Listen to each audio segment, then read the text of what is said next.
If you love ball like I do, After Dark's a must listen. It's where I go to get my hoops fix. This is Field of 68 After Dark.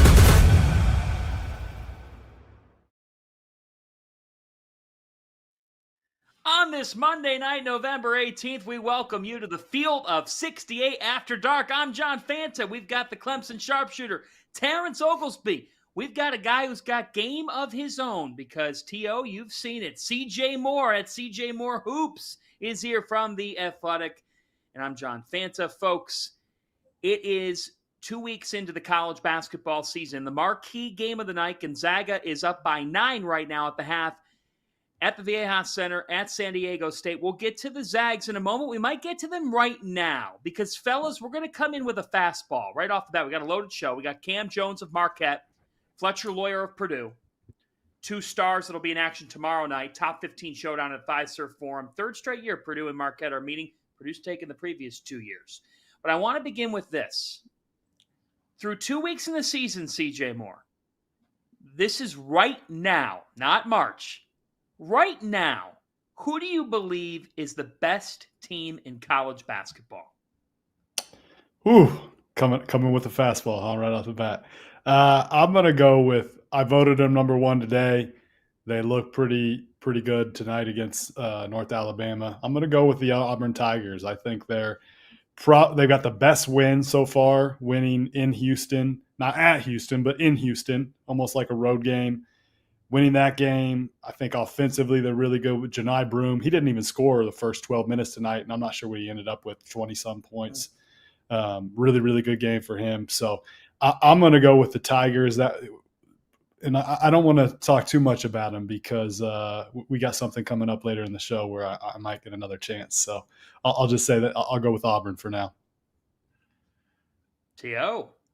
That's a tough question. I feel like, obviously it's hard for me to stray away from Kansas right now. Obviously you see some of the holes that presented themselves whenever they played North Carolina, especially in that second half. But right now, because the sample size is so small, it's hard to go against Auburn at this point in time, but they also might brawl in an airplane. So you never really know, is this team going to be able to keep going throughout the course of the season? It's a giant question mark. That all being said, I said at the beginning of the season, this team goes how Tahad Pettiford develops. And I thought it would be much later in the season before he really started to find his footing. That hasn't been the case. He's been terrific since day one.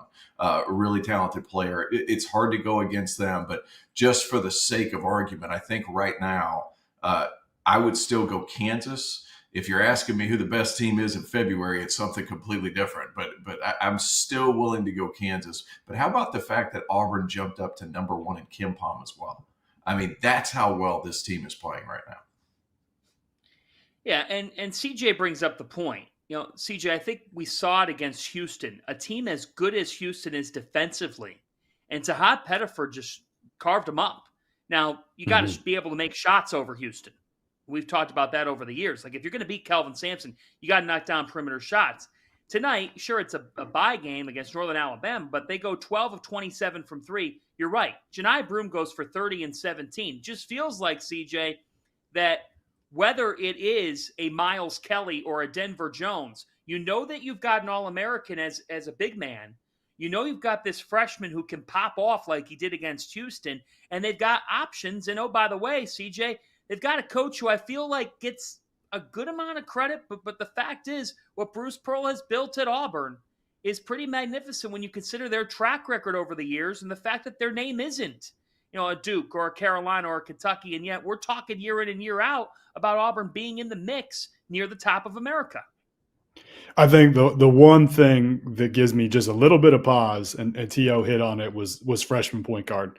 But the way Pettiford played in that game, I'd say, T.O., are you with me that the hardest ball screen defense to go against in the country is Houston's, right? You with me there? Yeah. And the way he carved up that ball screen defense late. Now, talking to Kellen recently, they didn't feel great about how they protected the middle of the floor down the stretch of that game. But you got to go out and make plays against that defense in the pressure pack situation into the game. And I think I had it 4 straight possessions. They came in with the basket, and it was all either him scoring or him making plays. And that's really, really impressive. So I think he's further along than anybody anticipated. Now he's been hot and cold in the other games, but for him to be able to rise to that occasion. And then I think their guard play is better than it was a year ago. Denver Jones has taken a step, getting Miles Kelly from Georgia Tech. I think him being able to go to a place where he doesn't have to be the number one guy on the scouting report every night, that's elevated his level. And Broome I think Broome might be one of the most underrated players in college basketball. He probably doesn't get talked about enough. His hands are so soft. That ball comes off his hands so soft. Like some of the passes that he catches and just makes really, really look really easy. And the way he can use his body to get himself positioned and they run him off of a lot of flex screens and Bruce does a good job of getting him the ball in good spots. And he's a really, really talented player. Yeah, one thing, there was a catch today when Janai Broome was running down the middle of the floor and Chad Baker-Mazara hit him and he caught it behind him and was still able to finish on the other side of the floor. People don't realize how difficult a catch and finish that is. I don't care who you're playing against. Having a guy catch the ball up above his shoulders at 6'10", 6'11", whatever Janai is, and being able to finish on the other side of the rim without putting the ball down, I mean, that's elite stuff. And it's kind of goes along the same lines, guys. It's like what we've seen over the past few years. These big men are staying around, and they turn out to be some of the best players in college basketball year in and year out. And now we talked about Ryan Kalkbrenner being underrated. That's no longer the case. I think we've made it pretty clear, like, he's getting his flowers. Hunter Dickinson, same thing. Zach Edey last year, and God knows he's gone. So, like, now you move down south, you go to Janai Broome, and he's been incredible. The thing that's intriguing, too, with Auburn defensively, you look up and down their lineup and how they can switch to different things. Like, their starting lineup is pretty big. Denver Jones, not small. 6'4", 6'5", whatever he is. Miles Kelly, not small. Baker-Mazara, big dude. Like, they can go big, they can go super physical, or they can go a little bit smaller and a little bit quicker whenever you insert JP Pegues and some of these other guys to High Pettiford. So I like the matchup versatility that you have on that team. It seems like they have something for everybody. And you talk about Houston, this will be my last point, Fanta. You talk about Houston with their ball screen defense and how good it is. Whenever Auburn plays and they're setting up a ball screen, there's not many teams in the country that have bigs that sprint to ball screen faster and harder than Auburn's guys. So you're initially put at an advantage because they're bringing them from the baseline and it comes super fast. So it makes it hard. And when you have to High Pettiford, a guy who can shoot over the top and that lightning quick twitch, it's tough. And you can beat guys different ways depending on the night. North Alabama is really small. They beat them that way today. You go against Houston, you needed some quickness and shot making. You beat it with High Pettiford. So freshman point guard's a worry. That all being said, like, Auburn's tough. Now, I do want to hit on this because I ask you who the best team in the country is right now. And we're not saying the number one team in the AP poll. And we're not saying a team that already has two wins of note with North Carolina. Yeah, it was at Allen Fieldhouse. It still won the ball game last week against a Michigan State team that is not a top 25 team and not particularly good offensively and struggled over the weekend. Boy, but I missed on that one. Yeah, you did. Let's talk about the number one team in the country, though, CJ. Kansas. What determines if you're saying this team actually is the best team? Because look, I asked you the question. T.O. said it. It's Auburn. I said Kansas. He said Kansas. What is it for you, CJ, that determines if they are there? I think it's the others. It's we know what Hunter Dickinson is. We know what DeJuan Harris is going to be. It's those new guys. It's what can AJ Storr be? What can Rylan Griffin be? Zeke Mayo. Can they give them the shot making that they lacked a year ago? We know they have a lot more depth and they've got a lot more weapons, and that's promising so far. I don't think even the North Carolina game, I thought there were parts of it that, it clicked and they got it going. I want to see what they look like against Duke next week in Vegas. I think that's going to be a big opportunity for them. Ball screen defense is still a little bit concerning with Hunter Dickinson. People are going to put him in a ton of ball screens. but we know Hunter can score. It's got you want to see what those other guys can do. Can they make shots? They brought them in to make shots. They haven't shot the ball terrific so far, but I think the threat of them has given Hunter a lot more space to operate. But I just want to see what Kansas looks like here in about a month or two when those guys kind of catch up to speed. I think AJ Storr, he played well this weekend against Oakland, but it's taken him maybe a little longer than they hoped. And I just want to see what it looks like when those guys are really up to speed. Because against Michigan State, they weren't terrific. Although I on rewatch, I thought Rylan Griffin was pretty good. Live watching it, I came away and I wrote through that night like it's going to be about the others. Hunter Dickinson dominated, but they got to get these other guys going to beat really elite teams. And I still frankly don't think Michigan State's there yet. Now, CJ, you're right. T.O. did say that Kansas is his best team right now. But T.O., where you got my brain trickling was what you said February. That in February you believe it could be totally different. Yes. Now, correct me if I'm wrong, please. But my gut, my intuition says that Terrence Oglesby is giving thought to a certain team that actually lost last week. But out of the Atlantic Coast Conference, that could be the answer in February. Is that true? Yes, it is Duke. They are going to be the best team in college basketball in February because I don't foresee – you got to create some easier looks for Con Knippel and Cooper. You relied on them way too much in that Kentucky game. And let's be honest. Let's call this what it is. Love Kentucky. I love what they're doing. They're tough. They're older guys. They know how to play. They're setting each other up for success. Carr has been terrific in the early going for Mark Pope. They're much closer to their ceiling than Duke is right now. And the game was really close. Now, both teams didn't shoot it particularly well. There was something wrong with the rims at State Farm Arena down there in Atlanta. There's something going on. But I would have gone in for UTO. Yeah, well, maybe. But at the same time, like you're going to have to create some easier looks. You're still trying to figure out the point guard dynamic with Caleb Foster, if he's even really a point guard. It's going to come down to some of those other guys. I don't see Con Knippel having many 5 for 20 games. I don't see Cooper Flagg making the same mistake twice where you go down the middle of the floor and then try to turn and spin back in crunch time when guys haven't been hitting shots. Like these things were so easily manipulated for later in the season. Like you can come up with ways to fix this quickly. Now, it's going to come down. We talked about the other guys. Caleb Foster is going to have to be better. Tyrese Proctor is going to have to become the Tyrese Proctor, at least off the ball, that a lot of us thought he was going to be for a couple of years now. I think it's possible. It just hasn't really happened to the extent that we've thought it's going to happen. Not taking a ton away from him. He's been fine. But, you have these two superstars and you have a defensive anchor in Malawach. Like you're going to have to hit some perimeter shots from guys not named Cooper Flagg and Con Knippel. And I think that's going to end up happening. And I think there's going to be more trust thrown on to Sion James, thrown on to Malik Brown for longer stretches of time. Agree? Disagree, Mr. Moore? No, I'm with T.O. I think what I'm interested to see is when they get in a big time matchup again, and it's coming, Kansas here Tuesday in Vegas. I'll be there.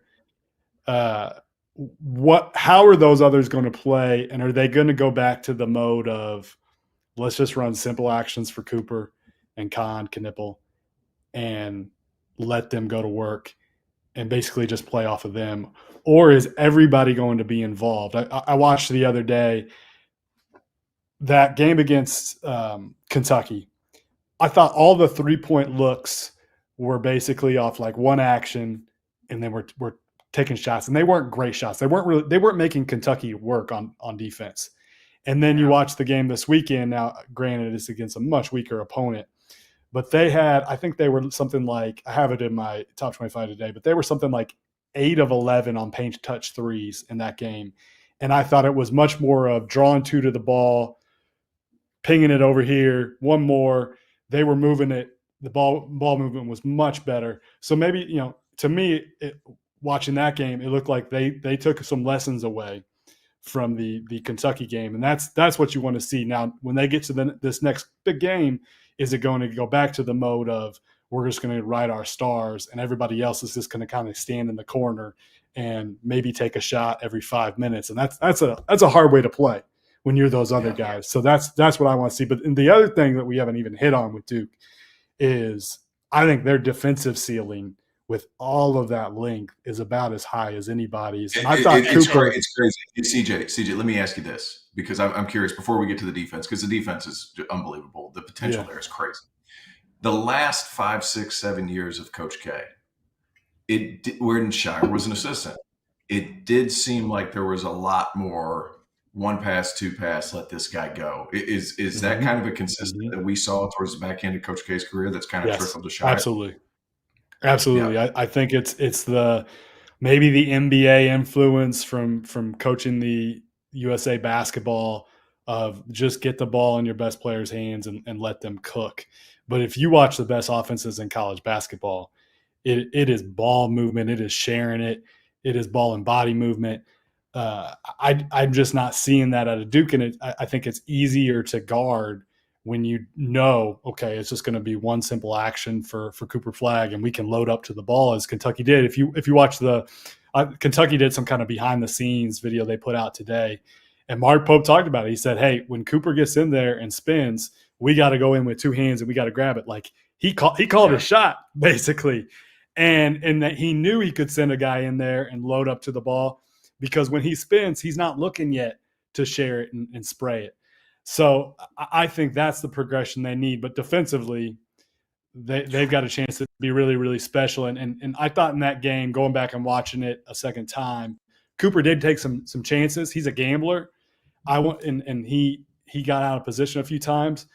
If he can take the step where he can smartly gamble, but also not take himself out of position, and if they can just be sound with all of their length, they can be really, really special on the defensive end. So that's where I think their ceilings maybe a little bit higher than some of these other teams. Now, Auburn, Houston, those teams can really guard too. You already hit on Auburn's length as well, but Duke defensively could be really, really special if they all buy into that end. And we just had an 18-minute discussion about making a case for who the best team in the country is, and not once did we mention the program that has won the last 2 national championships, which is ranked number 2 in the AP poll and has not been tested yet. That's for sure. But will get tested next week. And that's why the next 10, 11 days in this sport are glorious. You learn as much over the next 10, 11 days or so that you're going to learn in any window of the regular season. We'll get more of a clue. We got a lot coming up. Fletcher Loyer from Purdue will join us to talk about what went into the Boilers offseason. A behind-the-scenes look at how they went about life without Edey that allowed them to get a win over Alabama on Friday. What impressed these guys about that win over Purdue and what they learned about Matt Painter and his team. Plus, Terrence Oglesby has seen Marquette twice live. What is it about Marquette that makes them dynamic, a top 15 team? Kam Jones will join us as well to go through how he has shifted his role with Tyler Kolek. And also Ighodaro got his first career NBA start tonight for the Suns. Kam Jones will talk about that as well. Scores after this, reactions from this night of college basketball on Field of 68 After Dark. If you haven't heard by now, we have partnered with BetMGM for the season. We'll be using BetMGM lines to make all of our picks, and we'll have special offers for the listeners and the viewers. Download the BetMGM app and sign up using the bonus code FIELD. Deposit at least $10 and place your first wager on any game, and you'll receive up to $1,500 in bonus bets. Go download the BetMGM app and use the code FIELD today.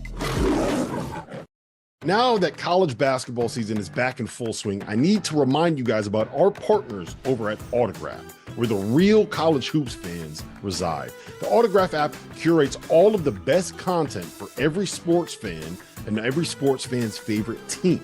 Podcasts, blogs, analysis. It's all there without the nonsense from the talking heads that don't actually watch the games.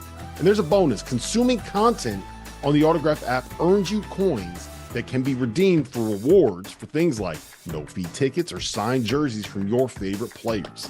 There are a couple new features in the app that I need to let you guys know about as well. Autograph Replay gives you a quick hitting summary of the previous day's news so you can keep track of all the important things going on with your favorite teams. And Autograph Rooms allows you to chat in real time with the true voices of fandom within your team's community. So go to the link in the description or scan that QR code on your screen and download the Autograph app. Welcome back to the Field of 68 After Dark. John Fanta, Terrence Oglesby, CJ Moore with you on a Monday night, 2 weeks into the season. Let's get to scores around the country. We start in Madison. Wisconsin ranked in the top 20 this morning, number 19. Tonight, their first game as a ranked team, and you're coming off that really great win over Arizona. Well, on this night, how about Cahill Fennell and his UT Rio Grande Valley team, which gave Creighton a heck of a game in that season opener about 10 days, 11 days back. They were in it late. It took 49 points from Ryan Kalkbrenner to win that game. Tonight, they have a halftime lead. They're within one with the basketball with 20 seconds on the clock. Wisconsin survives 87-84. Man, that Kohl Center whistle, guys. Think about this, all right? 36% of Wisconsin's points the last two games have come from the stripe. The average is 19 or so percent. 60 combined free throws, more than that. Yeah, right. Tonight, 32 free throws. They made 27 of them. John Blackwell goes for 30. Wisconsin wins. CJ, your thought process with the Badgers at the moment? Well, I think it's easy you have a big home win early in the year, and it's easy for all of us sports writer types to overreact and drop Arizona way down and move Wisconsin way up. I think Wisconsin they've shown me something. Like they're offensively, they're pretty special. They're really good at getting to the line and capitalizing there. I think what Rio Grande Valley, did I say that right? RGV, yes, whatever. Rio Grande Valley. Rio Grande Valley showed is if you spread them out, 5-out offense, and you got some speed on the floor, those dudes had trouble keeping the ball in front of them. And that was why, that was such a game. And heck, Rio Grande Valley, they had a really, really good shot there. They got a good shot to win the game. That could have gone down very easily. So I think, the fortunate thing for Wisconsin is there aren't a lot of 5-out, spread you out, super, super fast teams in the Big Ten. So maybe it won't be as much of a problem in the Big Ten, but hey, when you get to March, there are. So defensively, they're going to have to shore up some things. But hey, survive in that game. I thought the fact that with about 8 minutes left, you wondered, are they going to be really, really nervous and kind of be like, oh, shoot, we might lose this. And you see some teams lose game like that. The fact that they were able to come together, Blackwell was awesome. So good win for them to hold on, but I did show maybe some issues defensively. Terrence, let's go to Fayetteville. Yes. Arkansas 91, Pacific 72. In this game, Adu Thero goes for 23 points. Boogie Flan, a dynamic freshman, has 20 in this game. 4 in double figures. Big Z's Zvonimir Ivicic goes for 15 and 5. What do you make of the Razorbacks overall? And do you think that John Calipari's team can get into the top tier of this loaded Southeastern Conference? I think they could certainly be in that top 6 or 7 range because that conference is loaded. But the main reason is right now, guys, they're guarding. And, I didn't know that was always going to be the case, but they have length around it's a John Calipari coach team. They're going to have length. They're going to have talent. It's a matter of putting the offense together and making those guys cohesive as a unit. The player that I keep coming back to and I'm just so impressed with is Adu Thero and how he's developed over the course of time. Like when he first came in, he barely played as a freshman, but kind of bought into being that extra guy that was going to come in, help him practice, just do all those other things. Sophomore year, kind of this defensive stopper, and I'll score around the basket when I can. Now, more assertive, a little bit more of a playmaking role, and defensively, the dude's a menace. I really like how he's taken charge to go along with Boogie Flynn and some of those other guys. Ivicic, though, has been lighting the world on fire. and really shooting the basketball well. If that continues, they're going to be a tough out for anybody, but they have to continue to guard. But Adu Thiero has been so much fun to watch develop. We got a fun game coming up. Maybe the Hogs will come back up in it. We're going to draft basically an all-college basketball team with teams in different tiers. That's coming up, and then you're going to tell us, the viewers out there, everybody in the YouTube chat, which team you would pick. Dr. Moore, Mr. Oglesby, or myself. Let's get to our special guests tonight. We got two of them. Heavyweight showdown tomorrow in Milwaukee. Theo, I know you're excited, right? I know you're about to get a little redder. Purdue is meeting Marquette. Purdue is meeting Marquette. Call for a Moe's steak because it's going to be fun out in Fiserv Forum tomorrow.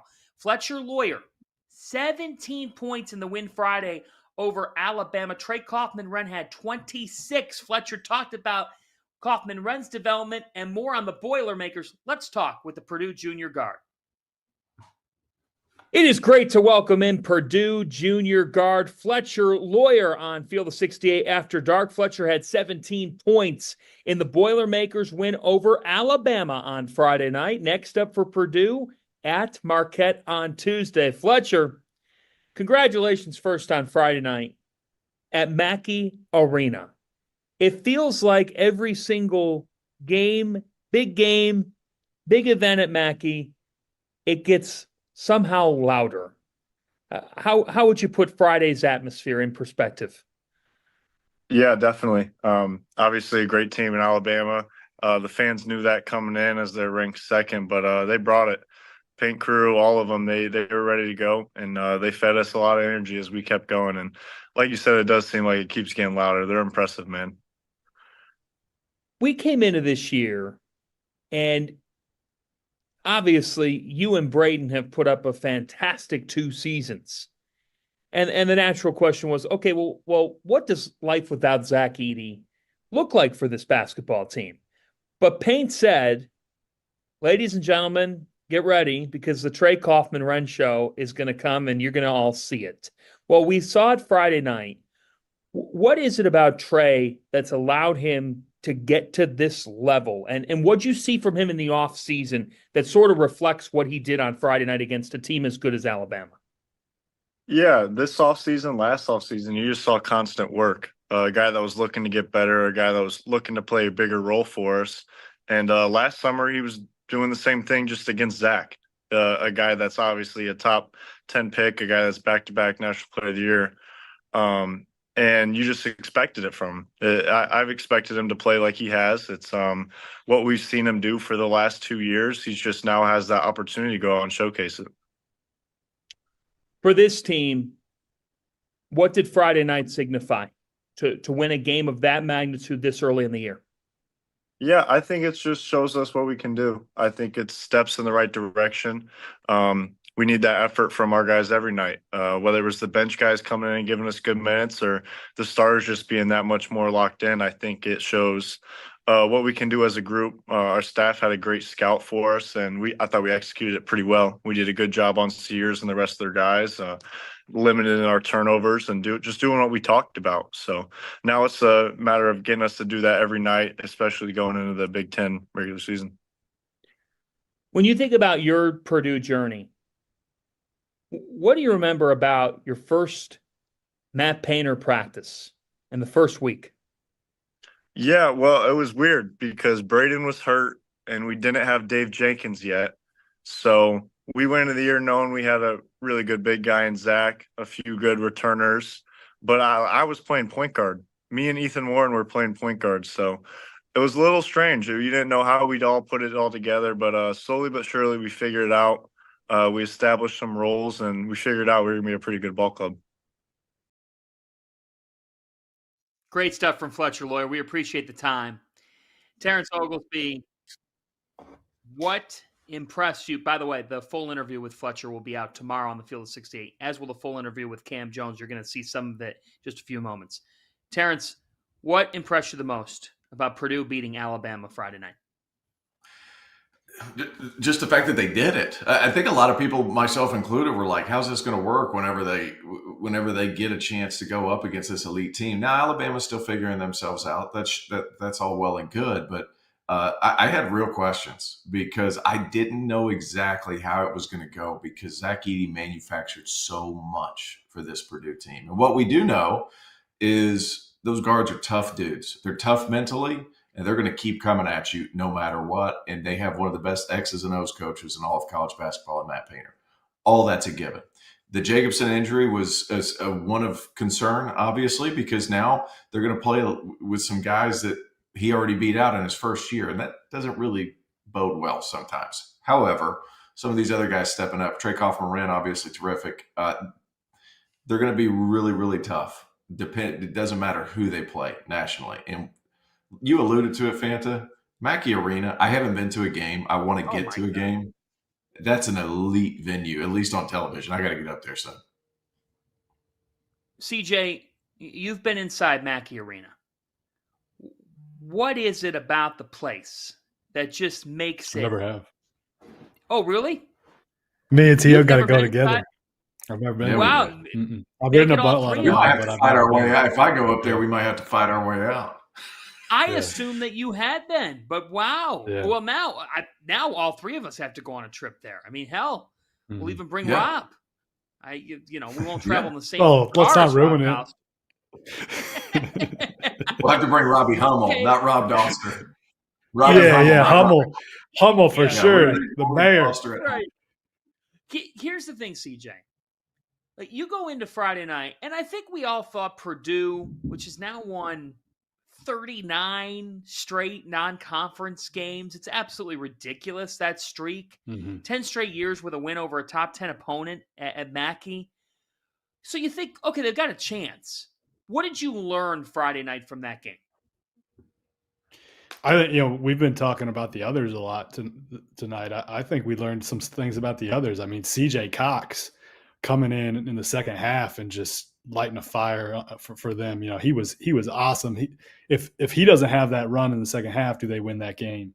I think one question I had coming into the year was not just who's going to be the dominant big guy, what can they do without Zach Edey, but Lance Jones was really important for this team last year, having a secondary handler. And CJ Cox has shown that he might be that guy for them, that kind of that spark plug, that maybe third, fourth, fifth option on days when maybe the big guys aren't cooking like Kaufman-Wren was cooking. So I think he was really good. And then, what I learned and what I already knew, because I've been a Braden Smith fanboy from his freshman year on. But man, that guy is elevating himself to even another level this year. He's a really, really special player. I think he's playing at an All-American level. So I think him to be able to step up in a game like that without his sidekick anymore and Zach Edey was really impressive. But it was just an all-around really good game for them. And they're just kind of piecing it together at the 5 spot. But I think 1 through 4, they're pretty strong. It's crazy. Let's Real get the quick. other I side. know we got to move on. But like you look at a couple of point guards.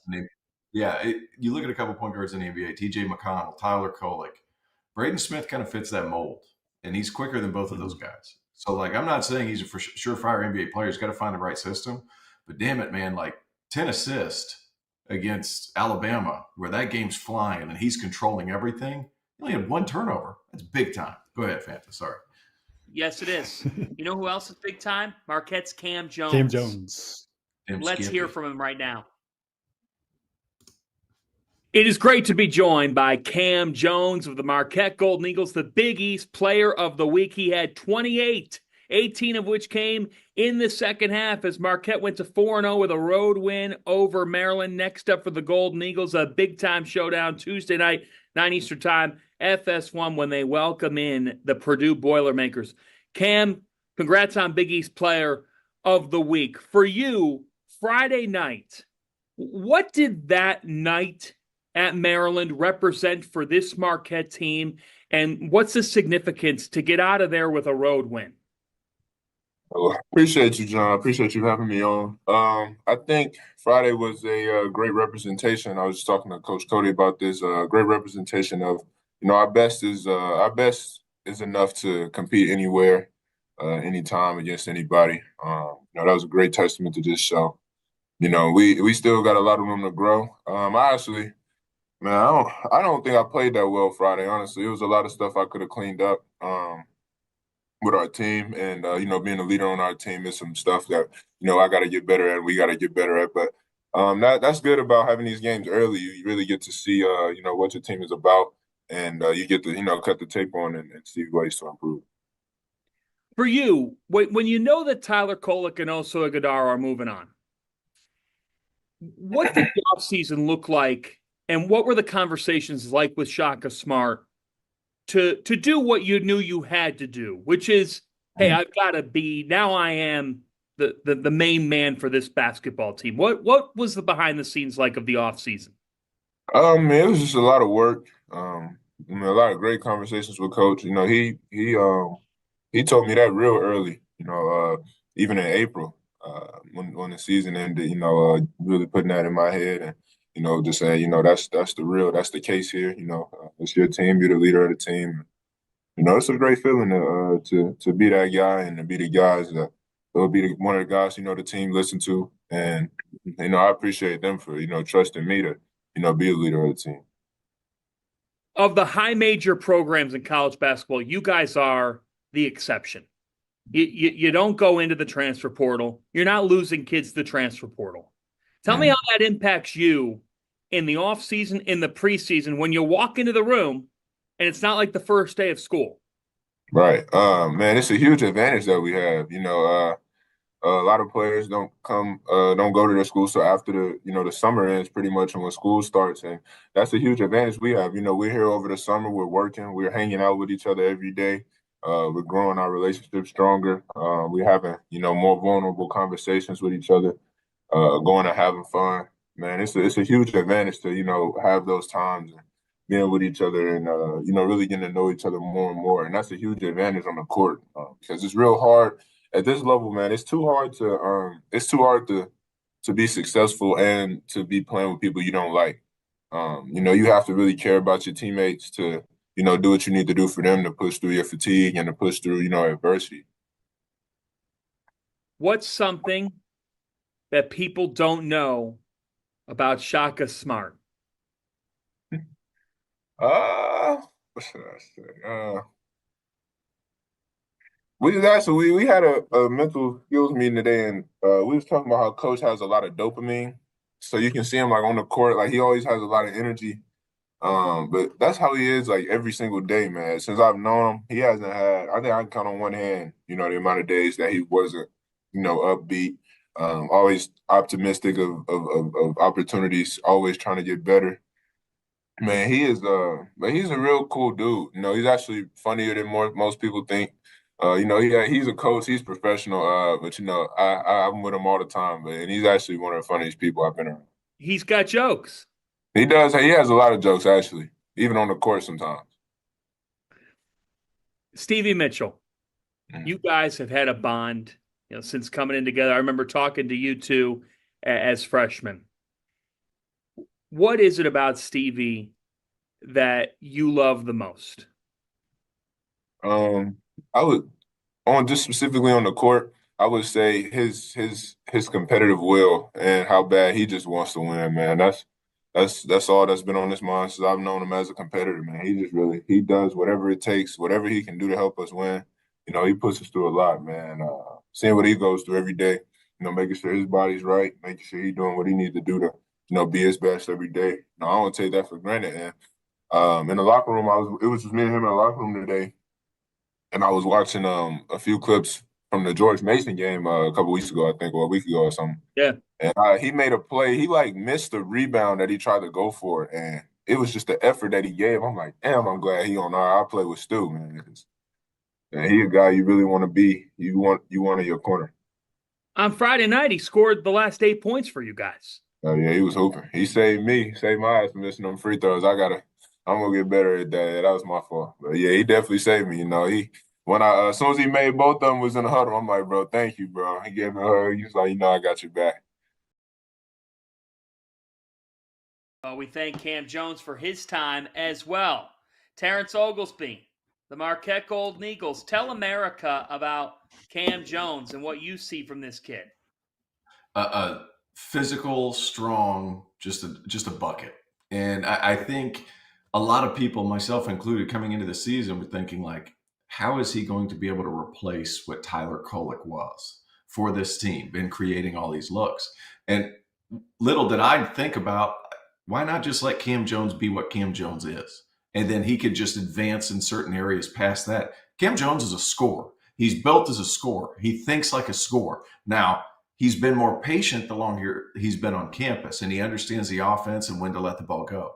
But the threat of him going for 30 is what opens up his teammates. If he becomes passive, like, it's not going to bode well for the rest of them. And he's understood that so far. He's been spectacular this season. And if he's not on your list for first team All-American right now, your list is wrong. And I don't care who you're talking to. It's a shitty list. Jay, you're nodding. Yeah, it's a bad list. It's a bad list. I love Kam Jones. He's my favorite guy to watch in college basketball right now. Like, it is constant entertainment. What impressed me the other night against Maryland is, if you watch that game closely, how much he has the ball in his hands, how much the defense is putting their attention towards him to stop him. That dude is not just a gifted scorer, but he is in incredible shape, because he is running all over the place getting his buckets. And, like, he will have the ball 4 different times in one possession and end up scoring on this really difficult move. And, like, that's what's impressive to me, just his stamina and just being able to keep going and going and going, and then popping up and hitting a hard shot. And you talk about the passing.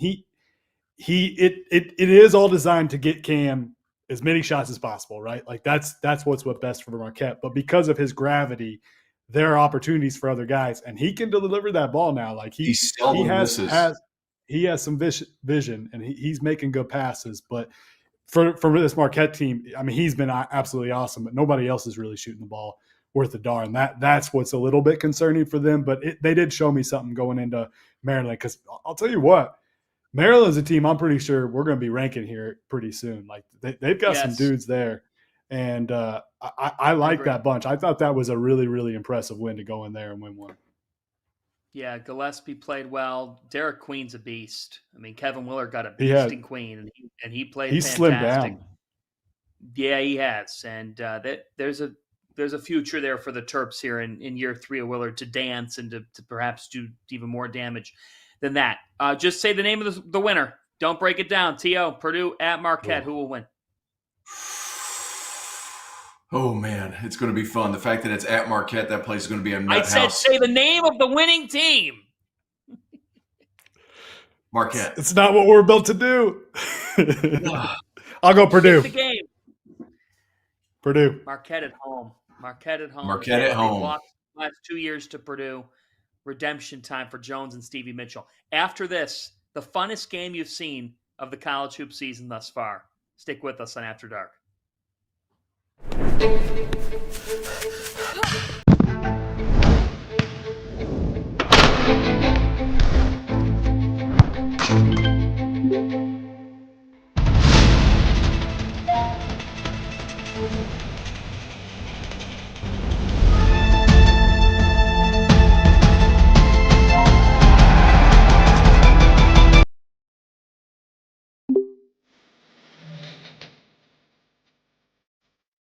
Now that the college basketball season is in full swing, you need to make sure that you have access to the best betting tool on the market, the Rhythm app. Spelled RITHMM, is a data-backed app that uses AI and analytics to identify inefficiencies in betting lines and the player prop market that will allow you, the user, to profit.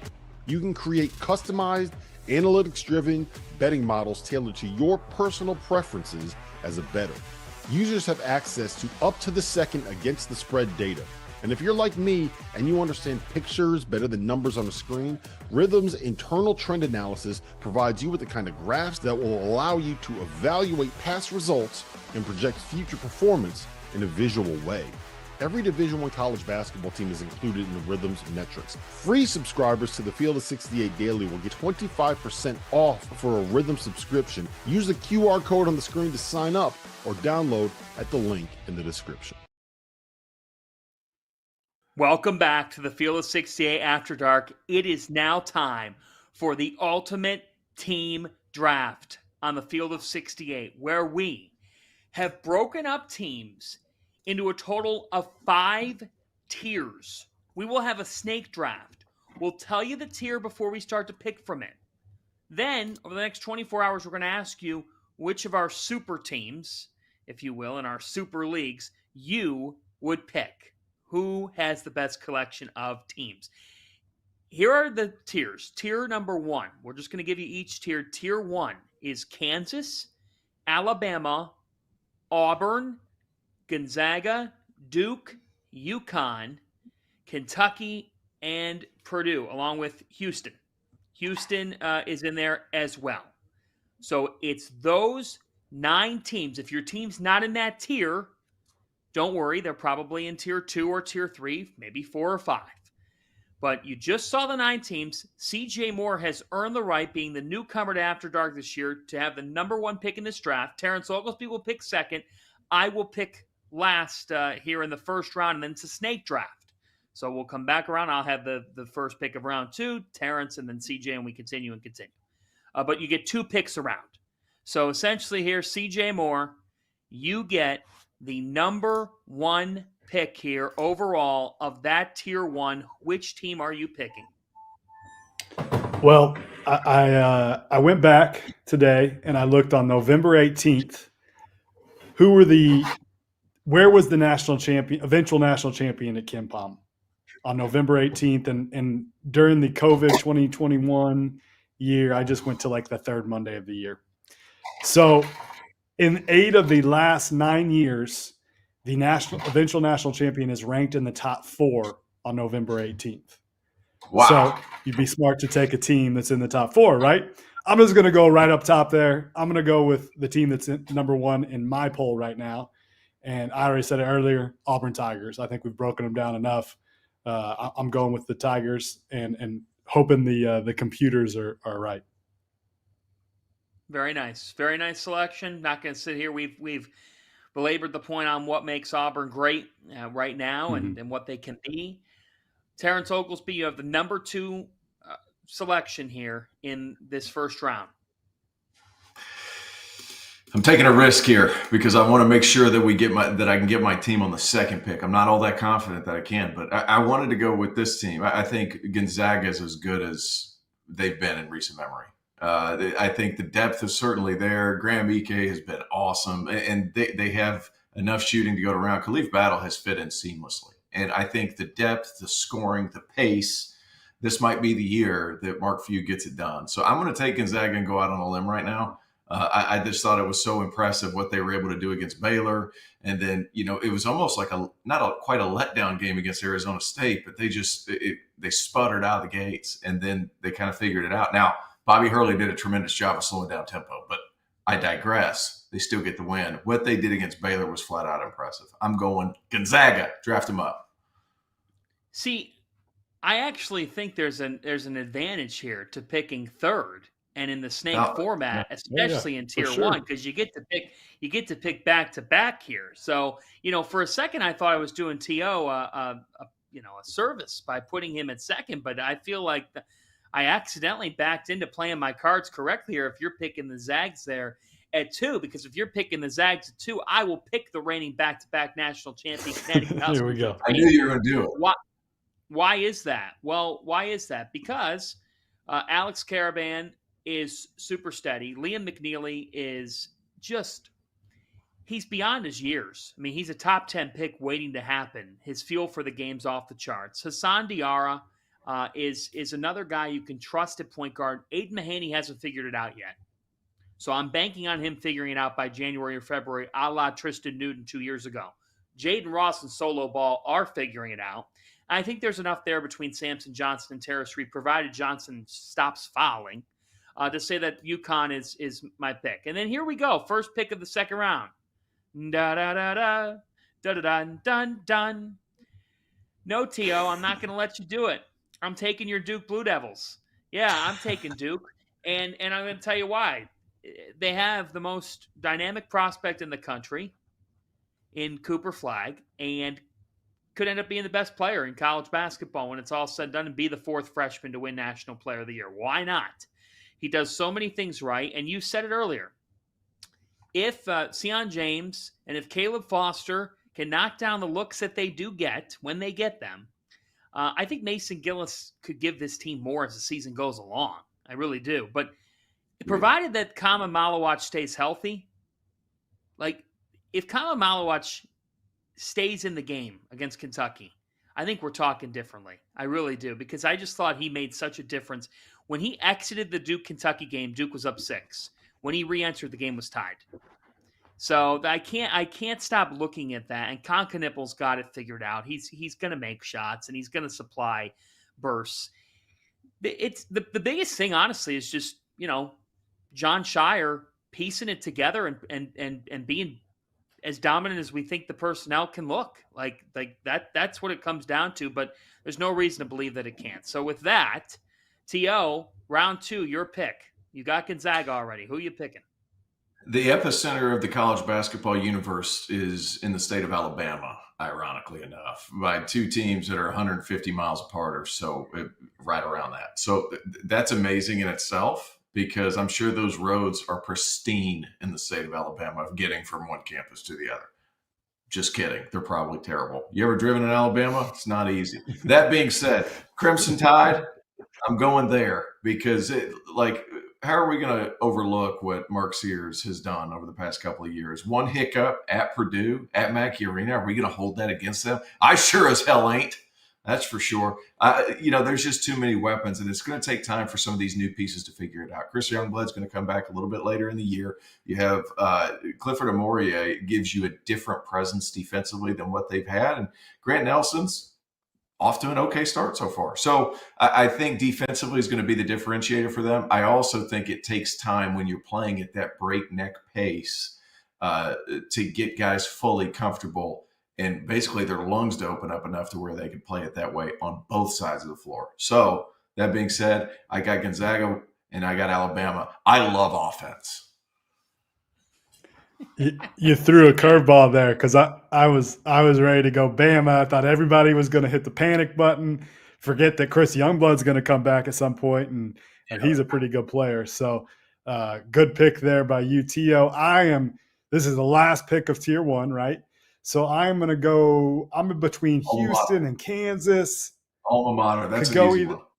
Could go either one, but I guess I probably got to go with the alma mater. Bill Self. Anytime Bill Self is pissed off in an off season, watch out the next year. The last time he was pissed off was after the 2020-21 season when Baylor won it. The next year they won the national championship. So I think a mad Bill Self I don't love what the transfers have done so far, but like I said, I want to see this team in a couple months or a month or so. But I'll go with the Jayhawks. That's pretty good value there at the end of, I guess you could call this the end of Tier 1. I'll get the team that everybody thinks is number 1 right now. The team that you said, T.O., is the best in the country, and you just skipped right over them. He did. Yeah, it kind of shows you the validity of his answer and why. I don't feel good. We also – Yeah. We also, I don't feel like they're his, like, we got to a point last year where it was clear Connecticut and Purdue were the best teams in the country, and Houston was like maybe just a smidge right below them, right? For most of the year until they got banged up. I don't know that we have that tier of just like 1 or 2 teams yet. I think it's really wide open still. It's too early. We might not ever get it, and that would make it more refreshing in March. I mean, and there's been years when that happens, but the last 2 years, it's been pretty clear cut, and in terms of who the best team is, that's what led to. Now, come on, 2 years ago, that was a 4 seed that won the national championship. That's true. Yeah, in February, in late February. Yeah, no, you're right. The November 2 years ago, we didn't know that they lost. You know where they. Correct. You know where they ranked on November 18th, 2 years ago? They were at, hold on, I got it right here, 21 on February at KenPom. Oh, they were far from that, but they Tristan Newton was such a 180. And and here's the thing. Obviously, I'm around UConn quite a bit. It's just I just am done playing the game of doubting because I see the pieces and it's super early. But here's also why I picked UConn because I'm going to spin this. And I was talking pre-show with Trevor and Dagan about this. CJ, tell me if I'm wrong here. UConn gets Memphis and as good as the Maui Invitational is. Look at Connecticut's side of the bracket. They got a very nice draw in this Maui Invitational. You've got Memphis. Yeah, PJ Haggerty's been good, but UConn's better than Memphis. Yes. Then they've got Michigan State or Colorado in the semis. That's bad. Yeah. So the thing is, they're going to get a championship game where they face either Auburn, North Carolina, Iowa State, or Dayton. It's likely that it'll be one of the first three, but you never know. Mm-hmm. And let's just say they win that game. One, they could win that game because they're the better team. Two, they could win that game because of what the team they're facing had to go through the first two games. And then we all know what the national narrative becomes. All right, we can't do it again. We're falling into this again. People were saying they're not the clear cut or da-da-da-da-da. If they win the Maui Invitational, you guys know what the discourse is going to be. Everybody's going to probably rank them one again, but I want to see them play somebody real because losing 4 starters is losing 4 starters. I know it's an incredible program and he has done what he has done, but we can't even judge them yet because they haven't played anybody. So let's see what happens next week. I'm excited to see him play somebody. I'm not here for the East Texas A&M slander. That's not why I'm on this show, and I won't tolerate such things. Let's go to tier 2. Who's got the first pick? Is it me again? Yeah. So it goes to TO because of the snake format. So you get the 3rd pick and the 4th pick in this, CJ. I don't get the. I just picked. Don't I get a pick again? Oh yes. Oh, that's right. Yes, you do. You're absolutely correct. Go ahead and pick again. All right. Tier 2. Wait. Tier 2, Tennessee, Baylor, Creighton, Arkansas, North Carolina, Iowa State, Indiana, and Marquette. We have to go a heck of a lot faster the remainder of this game. Go ahead, CJ. All right. I'm going to go I'll go Vols. Yeah. Rick Barnes is one of the most underrated coaches in college basketball. They're going to defend. Zakai Ziegler is awesome. The Chaz Lanier, I was a little bit worried about him because he didn't really put up numbers his first 3 seasons in college basketball. And then last year he was awesome for North Florida, but coming from a program that was a losing program. But he's been really good so far. They're going to guard. Give me the Vols. T.O. Give me Marquette because Kam Jones is as good as advertised. He might even be better than advertised. So give me Marquette, first pick, 2nd tier. Let's go. Man, this is tough. I get 2 in a row here. I'm going to go with Iowa State. I'm going to give the Cyclones here credit. One, roster continuity. Taman Lipsey, I think, is one of the best court generals in college basketball. But it's Keyshawn Gilbert, it's Curtis Jones, it's Milan Momcilovic, and it's TJ Otzelberger and his ability to get his teams to play so hard, defend. But I think you've got enough. You've got more than enough to do it. So I'm going to go with Iowa State, and then I get an additional pick here. Man, it's really hard for me when I look at this collection of teams. I don't trust Carolina's front court enough. But I trust Ryan Kalkbrenner, Stephen Ashworth, and I think if Pop Isaacs figures it out, I'm going to go with Creighton. I'm going to go with Creighton in here and use my other pick on them. So I will go with Creighton and Iowa State. I love it. My pick next, I'm going Who's Your Daddy? Indiana, Bloomington. I think that team's pretty good. I really do. I think Mackenzie Migtaco is finally coming into his own. And Malik Renew is damn good. And then you throw into the mid. I'm buying him as a shooter. I think he's good. I think that they have enough pieces around to where they're going to be able to make it work. And there's so much talent on that roster. You sniped my pick there. That's what I was going to go with. I got one. So I'm between Arkansas, North Carolina, and Baylor. That's who's left, right? Yeah. Mm-hmm. I'll go. I'm Fanta said it. The front court is concerning, but the Tar Heels, that guard play is pretty good. I think the emergence of who's my guy there, the third guy. My brain is busted right now. It's too late. We got Tyson, you got Lubin, Seth Trimble. you got Seth Trimble. The emergence of Trimble. Seth Trimble has taken them to another level. They got guards that can put pressure on the rim. Can't throw it in the post necessarily, but with their speed, they put pressure on the rim. So give me the Heels.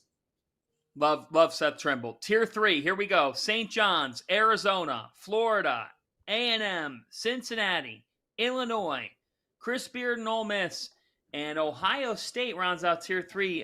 They lost to Texas A&M Friday, but the Aggies and Buckeyes are in Tier 3 here. Okay, CJ, go ahead. I am going to go with give me Arizona. I mean, what is Arizona doing down here in Tier 3? You know, I know they just lost. They lost at Wisconsin. They just lost to Wisconsin, but I think this is an overreaction to have them in Tier 3. I still like that team. They got basically nothing from Caleb Love in that game. They've got a lot of new pieces and are still trying to figure it out. But man, look at what Tommy Lloyd's done the last couple of years. They're going to get tested in the Big 12, and that's going to be going from the Pac-12 to the Big 12 is going to be tough. But I still think there's a lot of team there. A lot of talent there. Sorry, Tommy Lloyd's still a really, really good coach. At some point in March, it's going to happen for the Cats. So give me the Cats here. I think they belong in Tier 2. Okay, so it's my pick now, correct? Yes, it is. I'm staying on this train to Oxford, man. Like year 2 Beard, year 2 Chris Beard's a real thing. He's in year 2. They're 4-0. They've played nobody. They don't really play anybody until November 28th, where they play BYU, and then they play Louisville. So those 2 games will tell us a lot moving forward. I've been a buyer on Matthew Morrell the whole time, and that Sean Padula is a dude. So give me those guys as one of the most underrated backcourts in college basketball. Yeah, I like that pick. It's a really good pick, and I picked Ole Miss as a Final Four sleeper. So now I get the back-to-back here. You're going St. John's. We know it. Yeah, we know it. Just go St. John's. We know it. Come on. You know what? I'm going to go with I'm going to start by going outside the box, and I'm going to take Illinois. So I am. I'm going to guess here. Yeah, ceiling. Exactly. Kasparis Yakachonis, and their makeup, the upside of some of those pieces coming together and fully figuring it out. I know that they didn't play very well against Oakland, but Tomislav Ivisic looks the part of a guy who could take off when Big Ten play rolls around. If he hasn't already, he had 20 in that game. You know, perimeter shooting is a bit of a question mark for this team, but I kind of go ceiling here, and I'm going to go a little bit outside the box. I think Ben Humrickhouse is a guy who will only get better as the year goes on. So I'm going to go with Illinois, right? And then on the back-to-back pick, like, it's hard for me to trust Buzz Williams, big picture. It's hard for me to trust Wes Miller. But I'm going to go with Florida. I'm going to take Walter Clayton and Will Richard, and I'm going to take the Gators from an experience, talent, and, you know, provided that everything with the drama around the Golden situation and all of that, you know, on the floor, those players, when I look at the personnel that they have, that's on their best day, it's a top 15 team. I believe that. And I think that they can be that good. So I'm going to go with Florida. All right. Back to I am appalled. After the Who's Your Daddy chants, like in a game that you called, you're not going St. John's? Weren't impressed. Where are you, John? I want to see. So perimeter shooting is still a question for me, and I need to see more in the Bahamas. Yep, fair enough. They have a monster of a game to open up the Bahamas. If they can go in and beat Baylor, that is a statement. But I am going to go St. John's. R.J. Lewis, I think he's going to shoot the ball better than what he has. Only 3 of 12 from 3 on the year. That shot is pretty. He's going to knock down more shots. Kadari Richmond's kind of he's kind of feeling his way out right now. But he finally got going against New Mexico, and Davon Smith, that other side of that Thunder and Lightning crew in the backcourt, big fan of those guys. Zuby Ejiofor has found a home and has played pretty well. Give me St. John's and year 2 Patino. Year 2 coaches in tier 3. CJ. All right. I feel like you guys have really screwed up here, to be honest with you, because I think Texas A&M and Cincinnati are 2 of the best teams in this tier. And now I'm having to pick between them. I was very high on Cincinnati in the preseason, pretty high on A&M too. I think we all, kind of like Arizona, going and losing on the road. First road game. Tio, how hard is it to go first road game at a high major every year? That's a hard game, right? Yeah, so really Arizona lost theirs. A&M lost theirs, and A&M lost theirs without the guy that's leading them in scoring now. Zerrick Phelps he's changed the math on A&M. So looked really, really good in a win against Ohio State this weekend. I'm going to go the Aggies because they've been there before. Lost a really hard game to Houston in the NCAA tournament last year. I think that's a motivated team. They rebound the heck out of the ball. Phelps gives them another guard that maybe makes it so Wade Taylor doesn't have to take so many hard shots. I'll go with, and that's an old team. I'll go with the Aggies. Okay, here we go. We got to keep it moving here. We got about 4 minutes, and then we're out of here. Tier 4. So you don't have a ton of time for description. Here's Tier 4. Michigan State, Xavier, Texas Tech, Dylan Harper, Ace Bailey, and Rutgers. Louisville, Texas, Oregon, Clemson. CJ, go. The team that should be ranked, and people are sleeping on them. I had them 12 this week. Give me the Texas Tech Red Raiders, one of the best offensive teams in the country. It's just silly that they're not ranked. Fanny, you got to vote in the AP Top 25. Are you voting for them? If I had a vote, I would. If I had a vote, I would vote for them. I don't, but they are in my Fox Sports Top 25. They're a Top 25 team. Playing Smart man. Top 20. Smart man. All right. T.O. Give me Xavier. Big win over Wake Forest. Love that team and how they're all put together. I hate to just disappoint you fellas, but give me Wake Forest an impressive win, and their schedule gets gradually harder before conference play. For the record, love that pick. For the record, Terrence Oglesby now has more Big East teams than I do, CJ Moore. So I'm just going to make there was part of that. Part of that was intentional, actually. Right. Well, he knew he got to get him before he could get him. Yeah. First and foremost, Michigan State is in this tier, and they have no business in this tier at this moment. So Rob Doster can be shoved into a locker for that because I'm not sure who did that, but that's one of the more ridiculous things I've ever seen in my life. Same thing with Texas. I mean, come on. Come on. You're doing. Get him out of here. Like, I don't know. Who threw Clemson in here, T.O.? Who threw Clemson in here? Well. Yeah, that's what his next pick. We know that is. I'm going to go with, man, this is a harder one to pick. That is a hard one. I'm going to go with Oregon, actually. I'm going to go with Oregon. I'm going to bet on Jackson Shelstad. And I'm going to go with Bartholomew. And I'm going to go with Oregon. Then I'm going to spin it around here. And I'm going to trust that Pat Kelsey and Louisville figure it out. So I'm going to go with Oregon and Louisville. I know it's a risky pick, but I just don't like the others in this thing. I'm going to trust in Case and Pryor and Hepburn's upside that Louisville figures it out. I thought Tennessee was an absolutely terrible not draw, but a terrible game to play first week. And I think Louisville needs to win that Atlantis opener against Indiana. Can they? Sure they can. We'll see if they do. They sure like playing in Atlantis after they beat a 15-year-old down there. Okay, Terrence, go. Hey, look. Everybody knows I put Clemson in this tier. I think they belong in this tier, but I'm not going to pick Clemson. I'm going to go Rutgers. Skipping them. Ace Bailey, Dylan Harper. Boom. That's why I'm picking them. That's the easiest explanation we have. You guys have taken the teams that I would take, so I don't love what I got here. I'm going to go. Texas has the best talent left, so I'll go Texas. You have 3 teams from the state of Texas: A&M, Texas Tech, and Texas. Put my cowboy hat on. Let's go. My goodness, for DJ Moore, it is Texas. Let's go. Tier 5. All right, back to me, right? Yeah, New Mexico, Boise State, Memphis, Dayton, Virginia Commonwealth, VCU, Ryan Odom, St. Mary's, San Diego State, and Grand Canyon. San Diego State, by the way, quickly update.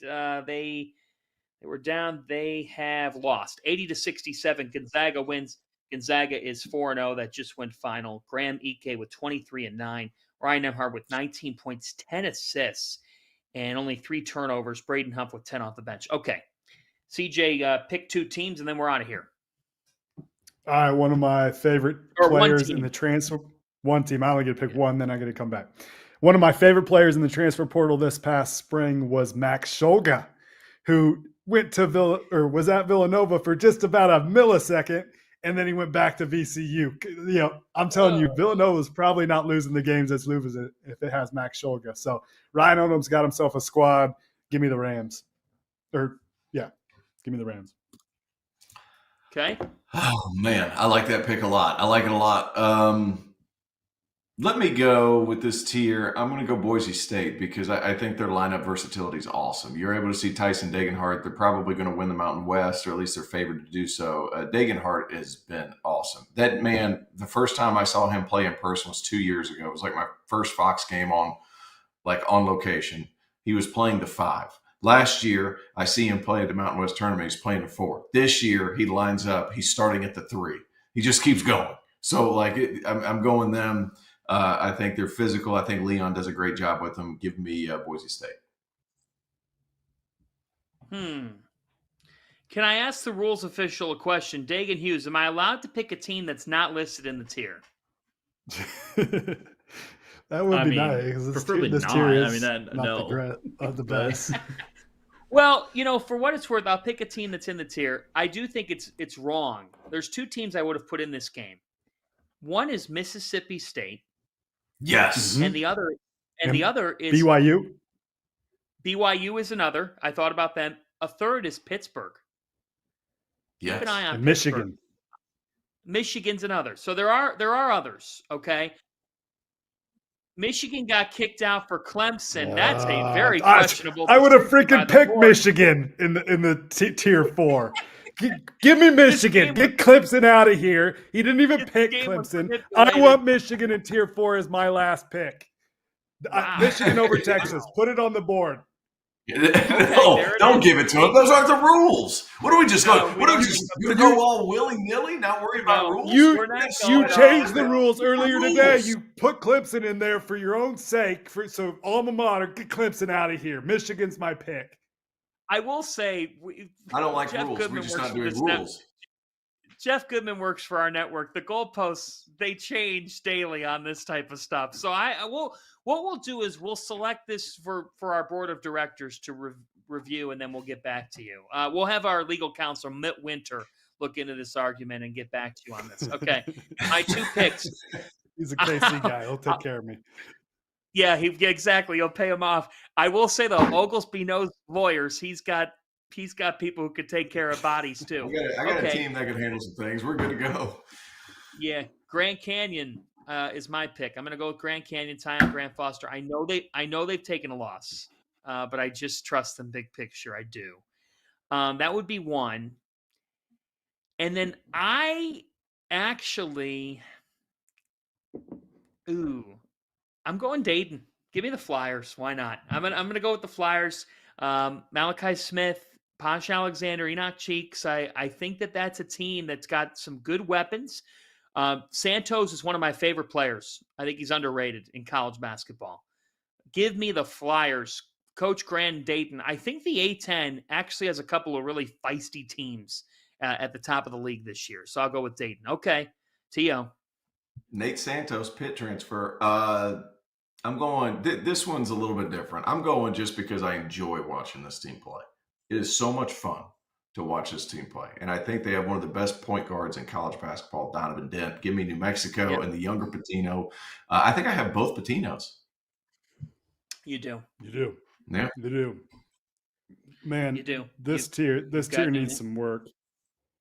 The Somebody's Grand getting Canyon shoved in the pick locker. was You see, hey, if we've gotten to a point in the show where CJ Moore is the one shoving people in lockers, this is a volatile situation. He's like the nicest Grand guy Canyon ever. was a really good pick because Grand Canyon was a really good pick by John, because we don't know that some of these teams will make the NCAA tournament. We know Grand Canyon is going to make the NCAA tournament. I'm going to go. I know we probably got to go quick here. San Diego State, give me culture. They'll figure it out. They'll figure out a way to get to the tournament. So give me the Aztecs. So you have San Diego State in this tier and VCU. T.O. has New Mexico, and who was your other selection in this? Boise State?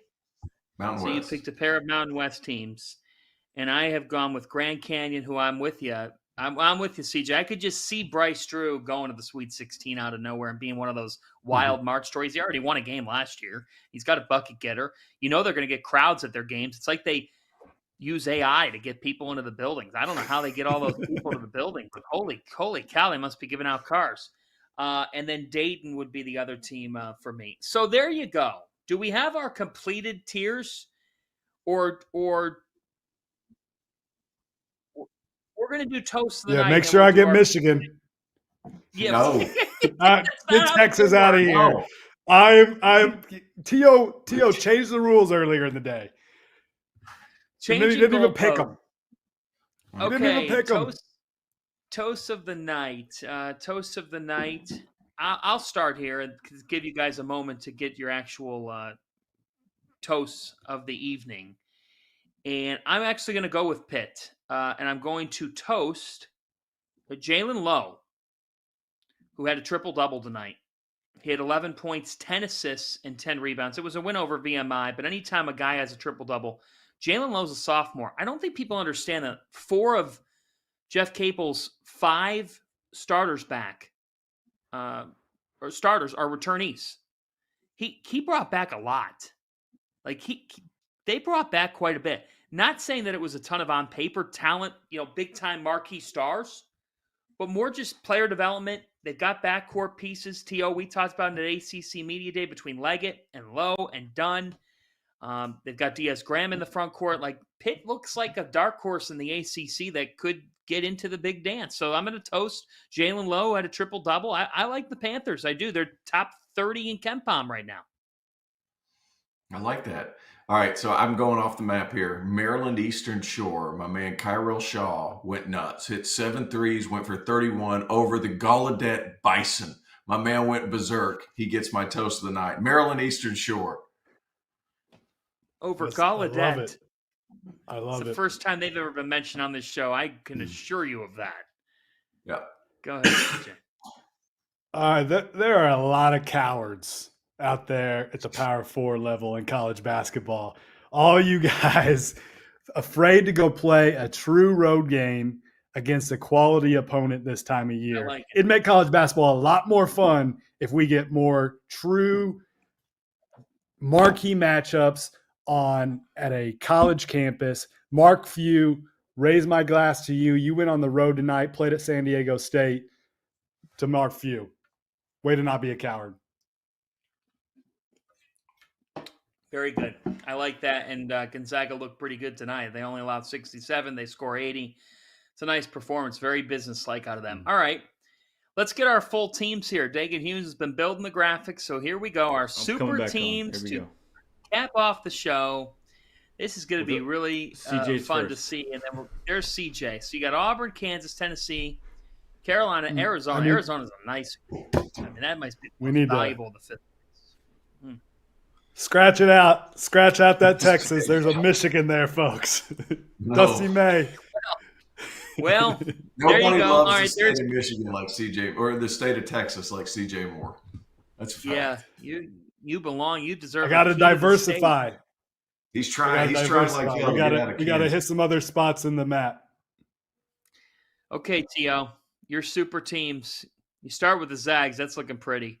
I mean, if Alabama's 2 there, that's nice. Marquette, we're going to find out how good that pick is a little bit tomorrow night. Ole Miss, I love. Ole Miss. Yeah, I like this. I like rounding it out at the end. So go ahead and hit that vote button for old T.O. Xavier was a good pick. Xavier might have been your best pick. Ryan Conwell, people, learn the name. Hey, CJ, CJ, let me just give you a warning. If Fanta's on any list whatsoever, sexiest man on the planet on Twitter, John Fanta is going to win it. It's because he's the Yeah, sexiest this young, ends right but here. also because people love John Fanta. He's going to win this if it's Yeah. vote. Yeah, it's purely sex appeal. It's purely sex appeal.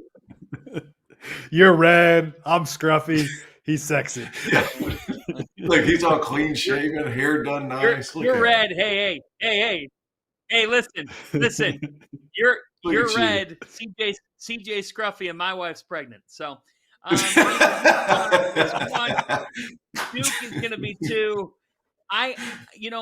In campaign fashion here, folks, I went after big fan bases and swing states. So I got Illinois and Florida and all of these big time fan bases. The Illinois fans are going to eat this crap up when they see it on social media. So I kind of went after and UConn fans are crazy and Duke fans are crazy. I went after fan bases and talent, and that's why I'm going to win this. We'll see who wins it. Thanks to Dagan Hughes. Vote tomorrow on Twitter for T.O., for C.J. Moore. I'm John Fanta. Thank you, everybody, for tuning in After Dark. This was really, really fun. We gave you an hour and 20 on a dead Monday night because these two guys, their hoops knowledge is through the roof. Always fun, fellas. Good night, everybody. Thanks for watching.